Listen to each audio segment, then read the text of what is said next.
5, l'article 5 avec un amendement numéro 2 rectifié bis. Monsieur Vaspart. Merci, Monsieur le Président. Le grand débat a confirmé l'attention spécifique portée par les Français à la problématique des inégalités territoriales d'accès aux soins. La future Agence nationale de la cohésion des territoires ne peut éluder cette question. Aussi, en cohérence avec la position exprimée par le Sénat lors de la première lecture, cet amendement vise à identifier clairement les agences régionales de santé dans les opérateurs partenaires de l'ANCT. En l'espèce, il précise la composition du comité local de la cohésion territoriale, institué en première lecture au Sénat, dans le prolongement des demandes exprimées par de nombreux collègues des deux assemblées, y compris la rapporteure de la commission du développement durable de l'Assemblée nationale. Il prévoit en particulier la présence du délégué départemental de l'Agence régionale de la santé lors des réunions de ce comité. Enfin, cet amendement rétablit un alinéa introduit au Sénat en première lecture concernant la présidence du comité local de la cohésion des territoires. Juste un mot pour répondre à Monsieur le ministre tout à l'heure. Il disait tout à l'heure que qui décide paie. J'ai aussi envie de lui dire l'inverse. Qui paie décide. Lorsqu'on a des financements croisés et lorsque les collectivités locales sont majoritaires, c'est à elles de décider, non pas à l'État. Je vous remercie. Sur cet amendement, monsieur le rapporteur, l'avis de la commission.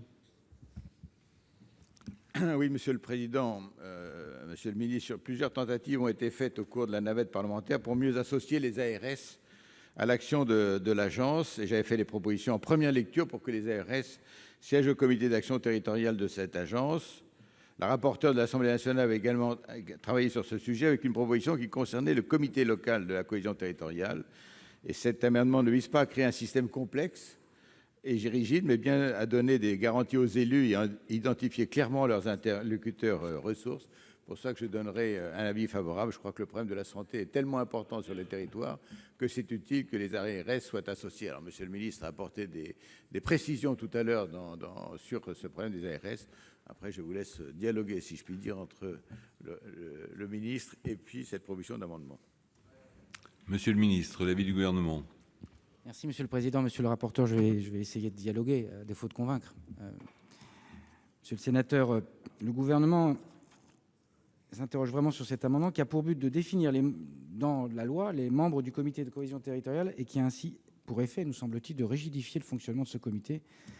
La composition et les règles de fonctionnement de ce comité, comme la fréquence des réunions d'ailleurs, doivent être définies par les acteurs locaux, à savoir les préfets et les élus, et non par la loi, au risque de limiter les marges de manœuvre au niveau local et d'obérer leur capacité d'adaptation ou leur possibilité d'adaptation. C'est la raison pour laquelle la ministre de la Cohésion des Territoires s'est engagée devant les députés à demander au préfet, par voie de circulaire, et j'en ai déjà parlé tout à l'heure, de consulter les élus de leur département pour définir en lien étroit avec eux le mode le plus adapté au plan local, à la fois en termes de fréquence des réunions et de composition du comité. J'ai d'ailleurs répondu sur la question de l'ARS.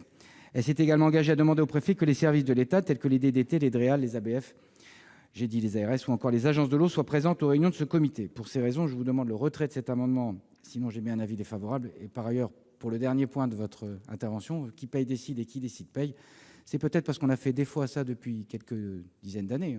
Je ne citerai pas le transfert d'Ethos et l'ingénierie territoriale que les communautés de communes ont dû à subir, que nous sommes dans la situation dans laquelle nous sommes. Et c'est bien l'orientation qu'a donnée d'ailleurs le Premier ministre en disant que qui paye décide et qui décide paye. Merci, Monsieur le ministre. Est-ce que j'ai des explications de vote? Sinon, je vais mettre cet amendement aux voix avec un avis favorable de la commission, un avis défavorable du Gouvernement. Qui est pour? Qui est contre? Donc l'amendement est adopté.